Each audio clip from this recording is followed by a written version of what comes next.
সৈয়দ রেজাওয়ানা হাসান উপদেষ্টা ভদ্রমহিলা সবকিছু ফাঁস করে দিল, চিচিং ফাঁক।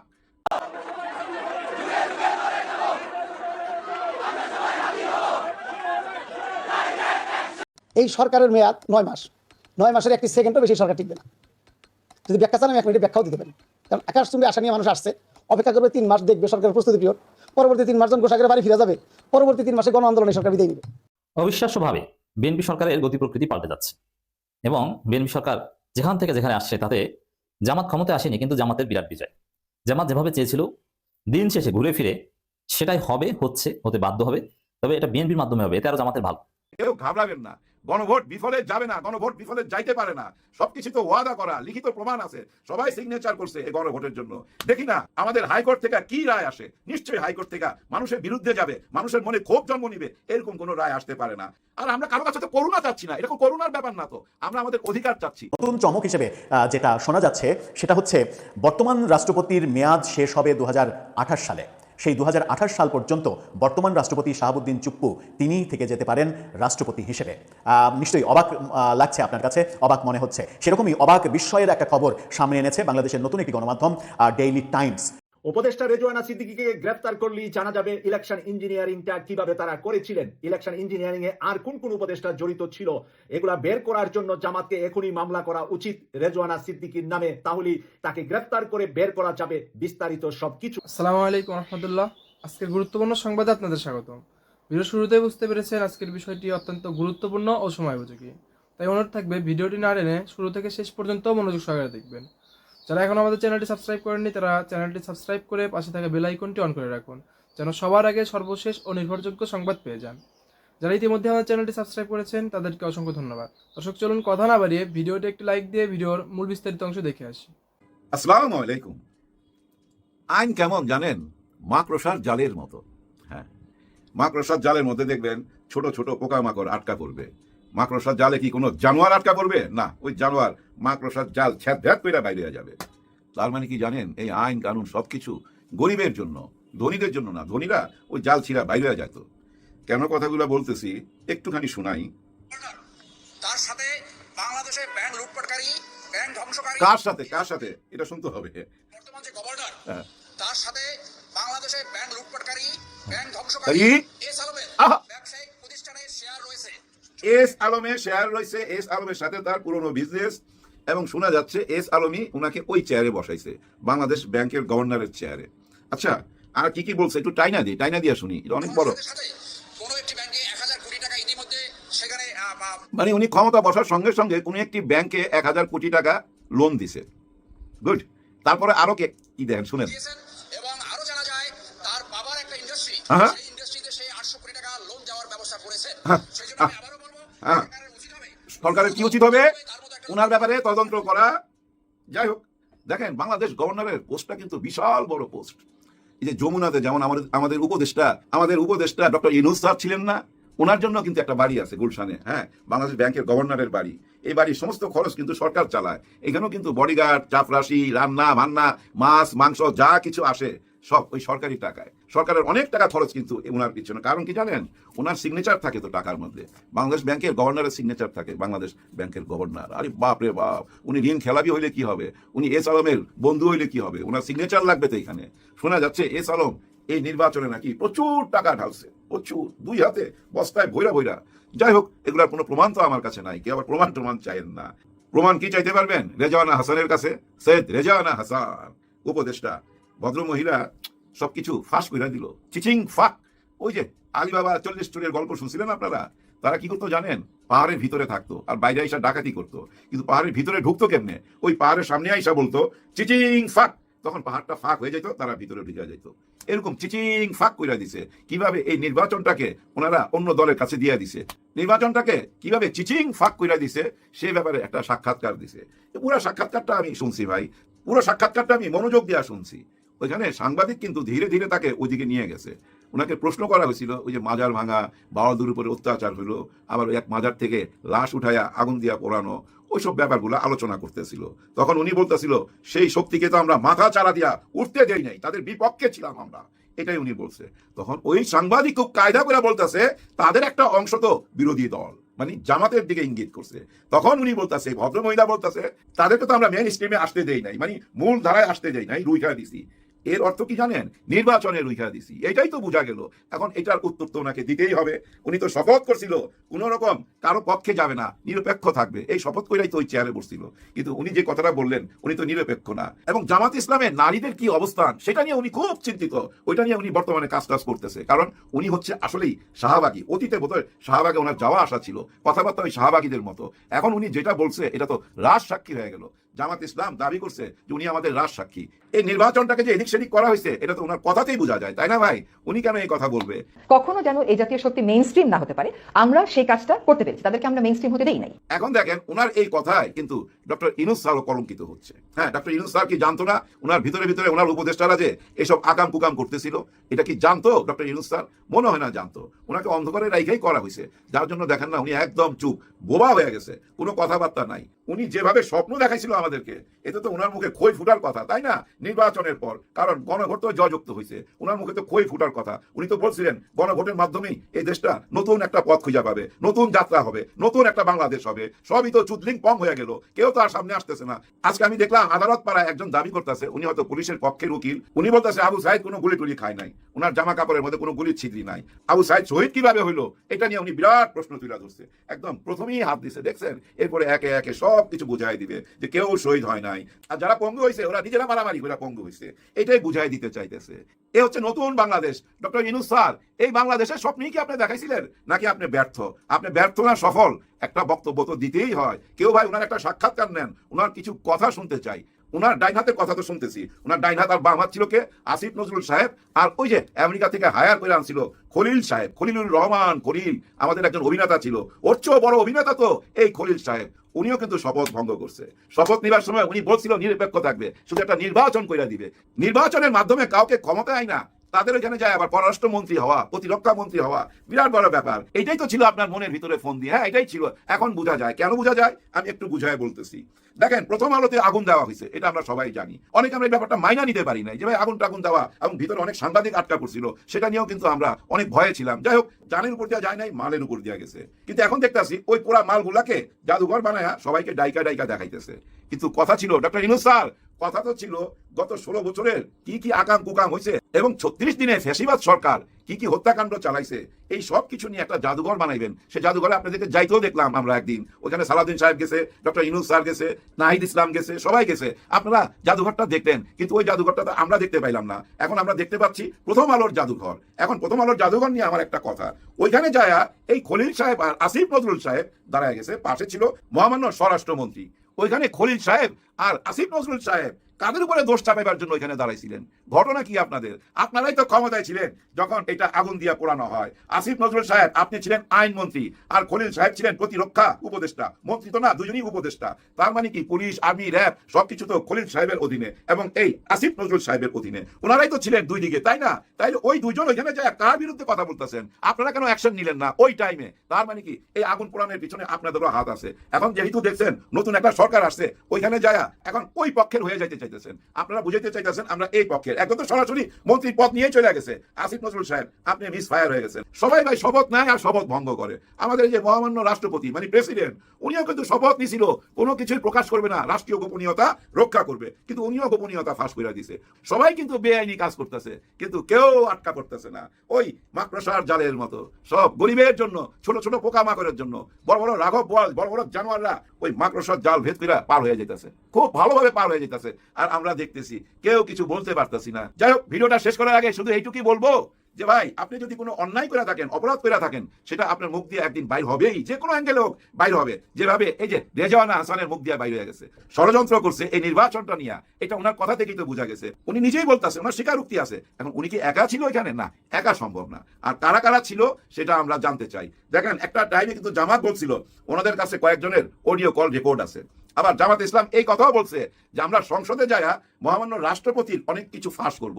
উনি অনেক কিছু লুকাইছে, অনেক কিছু উনি বলে নাই জনগণের সামনে, সেটা আমরা জনগণের সামনে তুলে ধরবো। এটা কিন্তু মাথায় রাখবেন। আমরা অপেক্ষায় রইলাম জামাতে ইসলাম কি গোপন করে গেছে, যেটা সংসদে যায় ফাঁস করবে রাষ্ট্রপতির ব্যাপারে। যাওয়ার আগে শুধু বইলা যায় ভাই, কেউ ঘাবড়াবেন না, গণভোট বিফলে যাবে না, গণভোট বিফলে যাইতে পারে না। সবকিছু তো ওয়াদা করা, লিখিত প্রমাণ আছে, সবাই সিগনেচার করছে এই গণভোটের জন্য। দেখি না আমাদের হাইকোর্ট থেকে কি রায় আসে। নিশ্চয়ই হাইকোর্ট থেকে মানুষের বিরুদ্ধে যাবে, মানুষের মনে ক্ষোভ জন্ম নিবে, এরকম কোনো রায় আসতে পারে না। আর আমরা কারো কাছে তো করুণা চাচ্ছি না, এরকম করুণার ব্যাপার না তো। আমরা আমাদের অধিকার চাচ্ছি। আমরা যে ভোটটা দিলাম গণভোট, সেই গণভোটের অধিকার চাই আদালতের কাছে, উচ্চ আদালতের কাছে। অবিশ্বাস্যভাবে বিএনপি সরকারের গতি প্রকৃতি পাল্টে যাচ্ছে এবং বিএনপি সরকার যেখান থেকে যেখানে আসছে তাতে জামাত ক্ষমতায় আসেনি, কিন্তু জামাতের বিরাট বিজয়। জামাত যেভাবে চেয়েছিল দিন শেষে ঘুরে ফিরে সেটাই হবে, হচ্ছে, হতে বাধ্য হবে। তবে এটা বিএনপির মাধ্যমে হবে, এটা আরো জামাতের ভালো। যেমন ব্যাপক সংস্কারের অনেক কিছু একদম সংবিধান বাতিল করে তছনছ করে দেওয়া, জুলাই এবং ৭১ প্রায় কাছাকাছি নিয়ে যাওয়া, এটা জামাত করলে অনেক সমালোচনা হতো। যেমন জামাত ক্ষমতা এসে জুলাই যোদ্ধাদের ভাতা দিলে বা বাড়িয়ে দিলে প্রশ্ন উঠতো যে না না, এরা ৭১কে ছোট করতে হয়, জুলাই যোদ্ধা, জুলাইদেরকে আবার যোদ্ধা বলা হবে কেন? এর মানে মুক্তিযুদ্ধের সমান করছে, তারা মুক্তিযুদ্ধের সাথে তুলনা করছে। আবার মুক্তিযোদ্ধাদের ভাতা দেওয়া হয়, আবার জুলাই যোদ্ধাদেরও ভাতা দেওয়া হয়, আবার জুলাই এবং মুক্তিযুদ্ধ এই দুইটা একই মন্ত্রণালয়ের অধীনে। এর মানে জামাত ৭১কে ছোট করছে, নানান প্রশ্ন উঠতো। তার চাইতে বরং জামাত যেটা চায় বা যেটা হওয়া উচিত ওইটা বিএনপির মাধ্যমে হোক, তাহলে ভালো। সেই জন্য এবার ক্ষমতায় না এসে এবার জামাতের জন্য ভালো হয়েছে। বিএনপিকে চাপ দিয়ে জামাত যা করার, যা করতে চেয়েছিল সেটা করিয়ে নিবে, তাহলে বিতর্ক হলো না। এবং নতুন বাংলাদেশ, যেটা যে বাংলাদেশে অনিবার্য বাস্তবতা ঘুরে ফিরে জামাত ক্ষমতায় আসা, সেটাও হবে। দেখেন, জুলাই ভিত্তিক বাংলাদেশ হলে অনিবার্যভাবে জামাত ক্ষমতায় আসবে, এবং জুলাই ভিত্তিক বাংলাদেশ এটা বিএনপির হাত ধরেই হতে বাধ্য, নইলে বিএনপি টিকতেই পারবে না। জামাত এনসিপি এই অবস্থা করবে। বিএনপি ডুয়েল গেম খেলছে, আদালতকে ব্যবহার করছে, সাপলুডু খেলছে, এবং তাদের ইশতেহারের আলোকে নানান ছলচাতুরি করার চেষ্টা করছে। যাই করুক না কেন লাভ নেই। বিএনপি দিন শেষে ঘুরে ফিরে জুলাই সনদ বাস্তবায়ন করতে বাধ্য হবে, নইলে ক্ষমতা ছেড়ে চলে দিতে হবে, নইলে আরেকটা গণঅভ্যুত্থানের মুখে পড়বে বিএনপি। তো এটা তো জামাতের জন্য ওভারঅল ভালো যে বিএনপি সরকার বাধ্য হয়ে সবকিছু করছে। দেখেন, এরকমই একটা জামাতের স্বপ্নের একটা কাজ, যেটা জামাত করতে গেলেও বরং আরো চ্যালেঞ্জের মুখোমুখি হতে হতো, এটা নীরবে নিবৃত্তি বিএনপির মাধ্যমে হয়ে যাচ্ছে। মজা না? এটাই হচ্ছে যে বিএনপি যেটা চেয়েছিল, বিএনপি চেয়েছিল জুলাইকে ভুলিয়ে দিতে, ধীরে ধীরে জুলাই থেকে বেরিয়ে আসতে, কিন্তু এটা পারবে না, তাহলে বিএনপি ক্ষমতায় থাকবে না। যেহেতু বিএনপির প্রধান প্রায়োরিটি ক্ষমতায় টিকে থাকতে হবে, ক্ষমতায় টিকে থাকতে হলে এটা করতে হবে, এই জন্য এটা করবে। ওই যে অনেক কিছুই তো বিএনপি পিছু হচ্ছে, যেমন ডেপুটি স্পিকার 2 জন নিয়োগ করবে করে, এখন না ঠিক আছে বিরোধী দল থেকে একজনই করবে, নাম্বার 1। এরপরে পিলখানা ট্র্যাজেডির নতুন তদন্ত করবে ভারতের নির্দেশে, কিন্তু না, নতুন তদন্ত এখন করবে না বলছে। এরকম অনেক জায়গা থেকেই তো বিএনপি পিছু হচ্ছে। তো দর্শক, গতি প্রকৃতি পাল্টে গেছে। খবর, আহত জুলাই যোদ্ধাদের ভাতা ও পুনর্বাসনে সরকার আন্তরিক, এবং যেটা মুক্তিযুদ্ধ বিষয়ক মন্ত্রী প্রতিমন্ত্রী বলছেন যে মাননীয় প্রধানমন্ত্রী এই বিষয়ে খুব আন্তরিক। এর মানে আহত জুলাই যোদ্ধাদের, হ্যাঁ, তারা নতুনভাবে তালিকা করুক, তালিকা সঠিক তালিকা করুক, কোনো সমস্যা নাই। বিএনপির অনেকে নাকি বাদ গেছে, ঠিক আছে, আর এই ডিজিটাল যুগে ভুয়া তালিকা এগুলো ঠিক না, এগুলো ধরা পড়ে। সেই ৭১ মুক্তিযুদ্ধের মতো একটা বিষয়, তাতেই ভুয়া মুক্তিযোদ্ধারা সবাই ধরা পড়ছে। এটা যদি আজ থেকে ৪০ বছর বা ২০-২৫ বছর আগে হতো, তাহলেও ভুয়া তালিকা করে বাঁচা যেত। এখন ভুয়া তালিকা করে এইভাবে বাঁচা যাবে না, ধরা পড়বে, ডিজিটাল যুগ। তো সেখানে জুলাই যোদ্ধাদের তালিকা করে তাদের ভাতা এবং পুনর্বাসন এটা যদি করে, তাহলে জুলাই রাষ্ট্রীয়ভাবে একটা বৈধতা পায়, তাহলে রাজনীতিটা হবে জুলাই ভিত্তিক। সেখানে ৭১ বা কি এটা পাস্ট হয়ে যায়। হ্যাঁ, ৭১কে কেউ অস্বীকার করছে না, ৭১ ধারাবাহিকতা ২৪, কিন্তু ৭১ প্রজন্ম তো নাই, তারা তো সবাই মারা গেছে, প্রায় ২-৪ জন আছে। এবং আজ থেকে ৫-৭ বছর পরেই ৭১ যোদ্ধা এটা পরিচয় দেওয়ার মতো লোক থাকবে না। তখন রাজনীতিতে সব জায়গায় আমি ২৪-এর যোদ্ধা, আমি জুলাই যোদ্ধা, এটা রাজনীতি ডমিনেট করবে। আর এটা যখন রাষ্ট্রীয় ভাতা পায়, রাষ্ট্রীয়ভাবে পুনর্বাসন হয়, এটা নিয়ে মন্ত্রণালয় থাকে, অধিদপ্তর থাকে, তখন এই পরিচয়টা সামাজিক পরিসরে দেওয়া যায় এবং এর একটা প্রভাব থাকে, সেটা হতে যাচ্ছে। তো দর্শক, আহত জুলাই যোদ্ধাদের ভাতা ও পুনর্বাসনে সরকার আন্তরিক, মানে এটার গুরুত্ব তাৎপর্য কিন্তু অনেক। হয়তোবা যে ভাতা দিবে এতে যদি কারো সংসার নাও চলে, তেমন উপকার নাও হয়, ভাতা দেয়, এটাই একটা স্বীকৃতি। এবং এখানে এই ভাতার ফলে এটা একটা পরিচয়, সামাজিক পরিচয়, এবং সামাজিক পরিচয় ব্যবহার করে রাজনীতির প্রভাব বিস্তার করা যায়, যেমনটা মুক্তিযোদ্ধা পরিচয় ব্যবহার করে রাজনীতির প্রভাব বিস্তার করা গেছে। এই রাষ্ট্রীয় স্বীকৃতি এটা জামাতের জন্য খুব জরুরি। জামাতের লোকজন তো বাংলাদেশের ভূখণ্ডগত আলাদা কোনো পরিচয় দিতে পারে না। জামাতের লোকজন পরিচয় দিতে পারে আমি সৎ, যোগ্য, ভালো, কিন্তু আমি মুক্তিযুদ্ধ করেছি, এই পরিচয়টা জামাতের মুক্তিযোদ্ধা অনেক বিএনপির চাইতে হয়তো বেশি এখন, কিন্তু এই পরিচয়টা জামাতে করলে মুক্তিযোদ্ধাও এরকম পরিচয় দিয়ে তেমন সুবিধা করতে পারেন, কারণ ৭১ সালে জামাত মুক্তিযুদ্ধের বিরুদ্ধে করেছিল। এই জন্য যেহেতু ২৪-এ জামাত ছিল এবং ফ্রন্ট লাইনার, যার ফলে জামাতের লোকজন এটা গর্বের সাথে ব্যবহার করতে পারবে।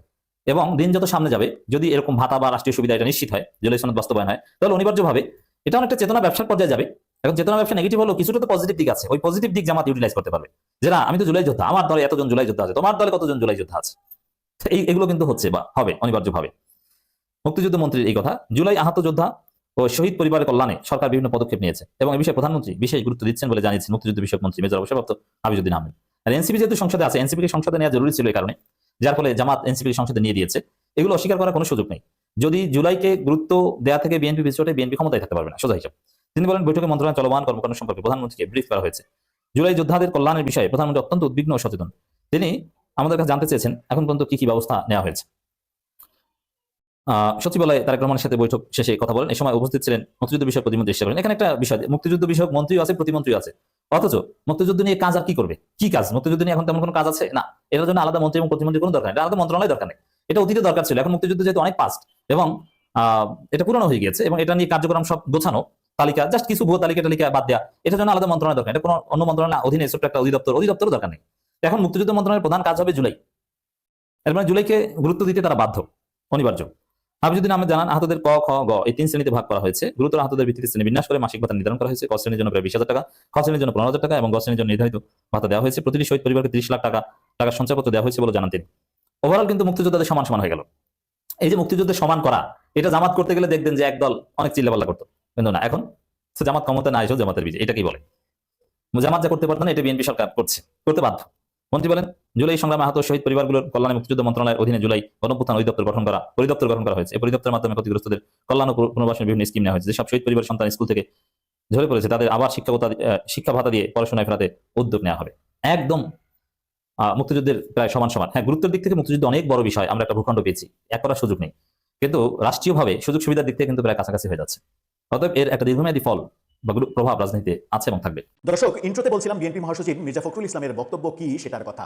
যদিও আমরা এর আগে দেখেছি বিএনপি মহাসচিবের বক্তব্য বেশিরভাগ সময়ই বিএনপির বক্তব্য হয়নি কিংবা হতে পারেনি, এই ব্যাপারগুলো আমরা বিভিন্ন সময় দেখেছি। সর্বশেষ জুলাই অভ্যুত্থানে যে পুলিশ হত্যাকাণ্ডের বিচার, সেই ব্যাপারে বিএনপি মহাসচিব যে বক্তব্য দিয়েছিলেন, একদিন পরে স্বরাষ্ট্রমন্ত্রী সেই বক্তব্যকে উল্টে দিয়েছিলেন। সুতরাং বিএনপি মহাসচিবের বক্তব্যটা কতটা বিএনপির দলীয় বক্তব্য, সেই ব্যাপারে এক ধরনের হিসাব নিকাশ থাকতেই পারে। তারপরেও টাইমসের শিরোনামটা আপনারা দেখে নিন, সেখানে বলা হচ্ছে বিএনপি চাইলেও থাকবো কিনা ভাবিনি টাইমসকে রাষ্ট্রপতি। অর্থাৎ বিএনপির চাওয়ার প্রেক্ষাপট তৈরি হয়েছে। বিএনপি চাইছে বর্তমান রাষ্ট্রপতি শাহাবুদ্দিন চুপ্পু তিনি তার মেয়াদ পূর্ণ করুন। হঠাৎ করে কি হলো শাহাবুদ্দিন চুপ্পুর সঙ্গে বিএনপির এমন ঘনিষ্ঠতা তৈরি হলো, সেটা অবশ্য বোঝা যাবে 12ই মার্চ যেদিন প্রথম সংসদ বসবে, সেদিন রাষ্ট্রপতির ভাষণে শাহাবুদ্দিন চুপ্পু কি বলেন এবং বিগত সরকার শেখ হাসিনার সরকারকে ফ্যাসিস্ট, দুর্নীতিবাজ এই সরকার হিসেবে উচ্চারণ করেন কিনা, সেই ব্যাপারগুলো দিয়েই বোঝা যাবে যে শাহাবুদ্দিন চুপ্পু বিএনপির সঙ্গে ঘর সংসার করতে চাচ্ছেন নাকি তিনি নিজেই পদত্যাগ করবেন। তবে একটা ব্যাপার নিশ্চিত যে বিএনপি সংসদে অভিশংসন করে কিংবা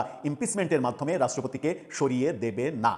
ভেতরে চলুন একটু যাওয়া যাক। ক্ষমতাসীন রাজনৈতিক দল বিএনপি বর্তমান রাষ্ট্রপতির মেয়াদ শেষ হওয়ার আগে নতুন কাউকে এই পদে নিয়োগ দেওয়ার কোনো পরিকল্পনা নেই বলে ইঙ্গিত দিয়েছে। ইন্ট্রোটাই শুরুই করেছে টাইমস এইভাবে। তারা বলছে, তবে দলের পক্ষ থেকে তাকে মেয়াদ পূর্ণ করার বিষয়ে ইতিবাচক মনোভাব দেখানো হলেও রাষ্ট্রপতি মোহাম্মদ শাহাবুদ্দিন নিজে আগামী 12ই মার্চ ত্রয়োদশ সংসদের প্রথম অধিবেশনের পর পদে থাকবেন কিনা সে বিষয়ে এখনও চূড়ান্ত কোনো সিদ্ধান্ত নেননি। এখানে ব্যাপারটা পরিষ্কার। ব্যাপারটা হচ্ছে যে বিএনপি রাষ্ট্রপতির জায়গায় তাকে সরিয়ে দিয়ে নতুন কাউকে মেয়াদ পূর্ণ হওয়ার আগেই বসাতে চাইছে না, কিন্তু বর্তমান রাষ্ট্রপতি বিএনপি চাইলেও এই পদে থাকবেন কিনা সেই ব্যাপারে এখনও সিদ্ধান্ত নেননি। টাইমস সেই দাবি করছে। টাইমস অব বাংলাদেশের সঙ্গে আলাপচারিতায় মোহাম্মদ শাহাবুদ্দিন বলেন, রাষ্ট্রপতি পদে তার থাকার বিষয়টি মূলত ক্ষমতাসীন দলের উপরে নির্ভর করছে। তিনি জানান, সরকারি দল তাকে রাখতে চাইলে তিনি থাকবেন কিনা এ নিয়ে এখনও চূড়ান্ত সিদ্ধান্ত তিনি নেননি। রাষ্ট্রপতির এমন মন্তব্য তার রাজনৈতিক ভবিষ্যৎ নিয়ে ক্ষমতাসীন দলের অবস্থানের দিকেই ইঙ্গিত দিয়েছে। বিএনপি নীতি নির্ধারণী পর্যায়ের জ্যেষ্ঠ নেতাদের মতে রাষ্ট্রীয় ও সাংবিধানিক ধারাবাহিকতা রক্ষা করা জরুরি। তাদের যুক্তি হচ্ছে, মেয়াদ শেষ হওয়ার আগে রাষ্ট্রপতিকে সরিয়ে দেওয়ার মতো কোনো যৌক্তিক কারণ বর্তমানে নেই। তারা মনে করেন সাংবিধানিক রীতিনীতির বাইরে গিয়ে কোনো পদক্ষেপ নেওয়া হলে এই স্পর্শকাতর সময়ে তা ভুল রাজনৈতিক বার্তা দিতে পারে। তবে বিএনপির ভেতরে ভিন্ন মতও রয়েছে। কিছু নেতা মনে করেন সংসদের উদ্বোধনী অধিবেশন শেষে রাষ্ট্রপতিকে স্বেচ্ছায় পদত্যাগ করার ব্যাপারে উৎসাহিত করা যেতে পারে।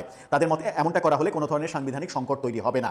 রাজনৈতিক বিশ্লেষকদের মতে রাষ্ট্রপতির ভাগ্য এখন আইনি বাধ্যবাধকতার চেয়ে বিএনপির উচ্চ পর্যায়ের কৌশলগত অবস্থানের উপরে নির্ভর করছে। অর্থাৎ বিএনপি কি কৌশল নেয়। বিএনপি ইমপিচমেন্টের দিকে যাবে না, অভিশংসন করবে না, যে দাবি এনসিপির পক্ষ থেকে জামাতের পক্ষ থেকে করা হয়েছে যে সংসদে অভিশংসনের মাধ্যমে রাষ্ট্রপতিকে সরিয়ে দেওয়া, ক্ষমতাচ্যুত করা এবং তারপরে তাকে অ্যারেস্ট করা, সেই পথে বিএনপি যাবে না। এবং বিএনপির উচ্চ পর্যায়ের এখনকার ধারণা হচ্ছে রাষ্ট্রপতির মেয়াদ শেষ না হওয়া পর্যন্ত তাকেই রাষ্ট্রপতি রাখা। টাইমস সেই দাবি করছে। সম্ভাব্য উত্তরসূরির যে গুঞ্জন, সেই গুঞ্জনে ডক্টর খন্দকার মোশাররফ হোসেন, মির্জা ফখরুল ইসলাম আলমগীর, ডক্টর মঈন খান, আলতাফ হোসেন চৌধুরী, তাদের নাম রয়েছে। এই নামগুলো নিয়ে আলোচনা হচ্ছে। তবে ডক্টর খন্দকার মোশাররফ হোসেনই যে পরবর্তী রাষ্ট্রপতি হবেন এই ব্যাপারে বিএনপির মধ্যে মোটামুটি নিশ্চিত হওয়া গেছে। মির্জা ফখরুল ইসলাম আলমগীর বর্তমান রাষ্ট্রপতির মেয়াদ শেষ না হতেই এই আলোচনা শুরু হওয়া নিয়ে প্রশ্ন তুলেছেন। গণমাধ্যমের প্রশ্নের উত্তরে তিনি বলেছেন, বিএনপিতে রাষ্ট্রপতি হওয়ার মতো যোগ্য অন্তত ৩-৪ জন নেতা আছেন, তবে বর্তমান রাষ্ট্রপতির মেয়াদ শেষ হয়নি। এ নিয়ে সকল সিদ্ধান্ত অবশ্যই সাংবিধানিক কাঠামোর মধ্য থেকে নেওয়া হবে। তিনি ইঙ্গিত দিয়েছেন যে মেয়াদ শেষ হয়নি, এখনই এই আলোচনার কোনো দরকার নেই। তার মানে যদি মির্জা ফখরুলের কথাকে আমরা আস্থায় আনি, তাহলে বিএনপির সিদ্ধান্ত হচ্ছে এই রাষ্ট্রপতি শাহাবুদ্দিন চুপ্পু তিনি 28 সাল পর্যন্ত দায়িত্বে থাকছেন। কিন্তু মির্জা ফখরুল ইসলামের কথা, বিএনপির কথা, এটা যে মেনে নেওয়ার মতো, মানে তার কথাই যে বিএনপির কথা, এই আস্থাটা রাখাটা মুশকিল। যেটা ইন্ট্রোতেই বলেছিলাম যে সাম্প্রতিক সময়ে পুলিশ হত্যাকাণ্ডের বিচার প্রসঙ্গে তার যে অবস্থান, সেই অবস্থানকে একদিনের ব্যবধানেই পাল্টে দিয়েছিলেন স্বরাষ্ট্রমন্ত্রী সালাউদ্দিন আহমেদ। আইনি জটিলতা রয়েছে, সংসদ অধিবেশন আহ্বান, তারপরে মানে আইনি জটিলতা কি, তাকে সরিয়ে দেওয়ার ক্ষেত্রে আইনি জটিলতা, সেই আইনি জটিলতার দিকে বিএনপি যেতে চায় না। স্পিকার, ডেপুটি স্পিকার নির্বাচনের ব্যাপারে একটা পদক্ষেপ রয়েছে, যেটা রাষ্ট্রপতির ভাষণের পরে স্পিকার, ডেপুটি স্পিকার নিয়োগ হবে। সেই নিয়োগের ক্ষেত্রে প্রথম অধিবেশনে কে সভাপতিত্ব করবেন সেটাও রাষ্ট্রপতির উপরে নির্ভর করছে, কারণ সংবিধানে বিকল্প কোনো অপশন নেই সাবেক স্পিকার কিংবা ডেপুটি স্পিকারের, তাদেরকে সভাপতিত্ব করতে হবে। সংবিধানের এই সংকট দূর করার উপায় রাষ্ট্রপতির কাছে। রাষ্ট্রপতি সংবিধানের 106 অনুচ্ছেদ অনুযায়ী সুপ্রিম কোর্টের রেফারেন্স চাইতে পারেন, সেই রেফারেন্সের পরিপ্রেক্ষিতে কে সভাপতিত্ব করবেন প্রথম অধিবেশনে সেটা নির্ধারিত হতে পারে। সুতরাং এই রাষ্ট্রপতিকে মানে আস্থায় রাখা এবং রাষ্ট্রপতিকে দায়িত্বে রাখার ব্যাপারগুলো মানে বিএনপির এক ধরনের পজিটিভ চিন্তাই রয়েছে। টাইমস বলছে সূক্ষ্ম ভারসাম্য রক্ষার চেষ্টা করছে বিএনপি। রাজনৈতিক পর্যবেক্ষকদের মতে বিএনপি বর্তমানে একটি সূক্ষ্ম ভারসাম্য বজায় রাখার চেষ্টা করছে। একদিকে তারা রাষ্ট্রীয় প্রতিষ্ঠানের স্থিতিশীলতা এবং সাংবিধানিক প্রক্রিয়ার প্রতি শ্রদ্ধা দেখাতে চায়, অন্যদিকে রাজনৈতিক প্রয়োজনে নেতৃত্বের পরিবর্তনের পথও খোলা রাখতে চায়। রাষ্ট্রপতি নিজেই যখন বলছেন সরকারি দল চাইলে তিনি থাকবেন কিনা তিনি এখনো ভাবেননি, তখন এই পদটিকে ঘিরে এক ধরনের অনিশ্চয়তা থেকেই যাচ্ছে। তাই 12ই মার্চ সংসদ অধিবেশনে কেবল একটি আয়োজন নয়, সেটার উপরে অনেক কিছু নির্ভর করছে। সেই ভাষণের পরে রাষ্ট্রপতি সিদ্ধান্ত নেবেন যে তাকে বিএনপি কিভাবে ওন করছে। বিএনপি যদি তাকে পজিটিভলি ওন করে তাহলে তিনি থেকে যাবেন, আর বিএনপি যদি নেগেটিভলি ওন করে কিংবা বিএনপি যদি প্রত্যক্ষ কিংবা পরোক্ষভাবে তাকে বলে যে আপনি পদত্যাগ করুন, তাহলে তিনি পদত্যাগ করবেন। পরের স্টেপে যেটা হবে সেটা হচ্ছে যে সংসদের স্পিকার তিনি অস্থায়ী রাষ্ট্রপতি হবেন। স্পিকার অস্থায়ী রাষ্ট্রপতি হওয়ার পরে সংসদ রাষ্ট্রপতি নির্বাচনের জন্য প্রস্তুতি নেবে। নির্বাচন কমিশন থেকে রাষ্ট্রপতি নির্বাচনের তফসিল ঘোষণা করা হবে। রাষ্ট্রপতি নির্বাচিত হলে নতুন রাষ্ট্রপতি দায়িত্বভার গ্রহণ করবেন। স্পিকার আবার স্পিকারের জায়গায় চলে আসতে পারেন। আবার যদি বিএনপি মনে করে স্পিকারকেই রাষ্ট্রপতি হিসেবে রেখে দেবে, তাহলে সেই নির্বাচনও হয়ে যেতে পারে, সেইভাবেই রাষ্ট্রপতির বদল হবে। এখানে আইনি সংকট নেই, একটা সফট মেসেজের দরকার শাহাবুদ্দিন চুপ্পুর কাছে। সেই মেসেজ পেলেই তিনি যে পদত্যাগ করবেন সেটা তিনি বুঝিয়ে দিয়েছেন। তবে টাইমস যেটা বলছে যে বিএনপি শাহাবুদ্দিন চুপ্পুকেই রেখে দেবে 28 সাল পর্যন্ত, বিএনপির ঊর্ধ্বতন যে কর্তৃপক্ষ সেই কর্তৃপক্ষের ইঙ্গিত তেমনটাই মিলেছে।